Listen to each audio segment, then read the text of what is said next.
সংগ্রামী সভাপতি, মঞ্চ উপবিষ্ট জামাত ইসলামী নেতৃবৃন্দ, সমাজে রাখার ভাই ও বন্ধুগণ, সাংবাদিক বন্ধুগণ, আসসালামু আলাইকুম ওয়া রাহমাতুল্লাহ।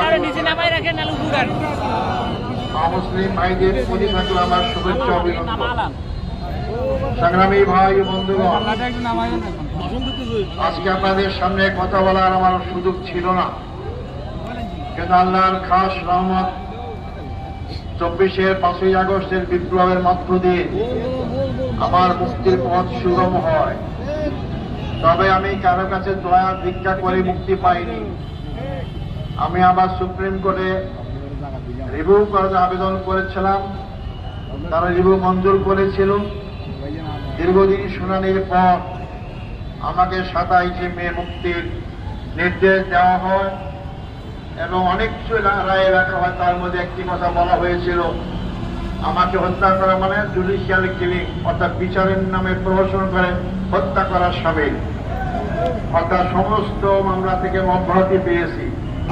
সংগ্রামী ভাই বন্ধুগণ, আজকে অত্যন্ত বেদনা এবং দুঃখের সাথে বলতে হয়, আমাদের আগের 11 জন ভাইকে 5 জনকে সরাসরি ফাঁসির কাছে ঝুলিয়ে হত্যা করা হয়েছে, আর বাকি 6 জনকে বিনা চিকিৎসায় কারাগারে হত্যা করা হয়েছে। আমি চ্যালেঞ্জ দিয়ে বলতে পারি, বাংলাদেশের আর কোন রাজনৈতিক দলের কেন্দ্রীয় পর্যায়ে কোন নেতাকে হত্যা করা হয়নি, জেলও খাটতে হয়নি। জামাত ইসলামীর এই ত্যাগ এবং কোরবানি, তার ফসল আজকের এই দুপুরবেলা হাজার হাজার মানুষের ফল আমার মাধ্যমে প্রমাণিত হয়েছে।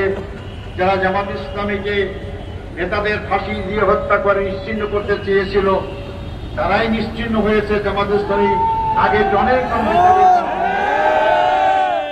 আমাদেরকে বলা হতো আমরা স্বাধীনতা বিরোধী, আমাদেরকে বলা হতো আমরা রাজাকার। যদি আমরা স্বাধীনতার পক্ষে ছিলাম, আমরা ছিলাম ভারত বিরোধী। আমার দেশ ভারত দখল করুক, আমার দেশ ভারত শোষণ করুক, আমার দেশ ভারতের ডিকটেশনে চলুক, এর বিরুদ্ধে জামাত সবসময় সোচ্চার ছিল। এই জন্য তারা জামাতকে বরদাস্ত করতে পারেনি। তাই এই জন্য আমাদের 11 জন কেন্দ্রীয় নেতাকে হত্যা করল। বাংলাদেশ জামাত ইসলামী তৎকালীন আমিরে জামাত মৌলানা মতিউর রহমান নিজামী, যিনি সারা বিশ্বের মুসলিম 100 জন স্কলারের মধ্যে 42 জন স্কলার ছিলেন, তাকে মিথ্যা মামলা ফাঁসি দেওয়া হলো। আলী হাসান মোহাম্মদ মুজাহিদ, তাকেও ফাঁসি দেওয়া হলো। এইভাবে আমাদের সহকারী সেক্রেটারি জেনারেল জনাব কামারুজ্জামান, আব্দুল কাদের মোল্লা,